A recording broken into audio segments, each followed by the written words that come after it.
सरांनी खिडकीकडे नजर टाकली. बाहेर फक्त मोठंच्या मोठं पिंपळाचं झाड होतं.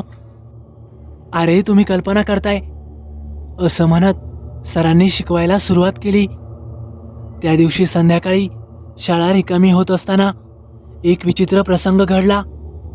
सर वर्गातच पुस्तकं आवरत होते. बाकी सगळी मुलं घरी गेली होती. अचानक त्यांच्या कानावर एक आवाज आला. तो आवाज म्हणजे पैंजणांचा नाजूक आवाज. कुणीतरी चालत होतं. सरांनी दार उघडलं, पण बाहेर कुणीही नव्हतं. ते मागच्या खिडकीजवळ गेले. तिथं त्या पिंपळाखालून धोक्यासारखी एक सावली वर येत होती. सरांनी डोळे चोळले. इतक्यात गावचा शिपाई आतमध्ये आला. सर, इथे अजून थांबू नका, संध्याकाळ झाली, लवकर चला. सर हळूवार हसले. अरे मी भूताबितांना घाबरत नाही. पण त्यांच्याही मनात मात्र थोडीशी शंका डोकावून गेली.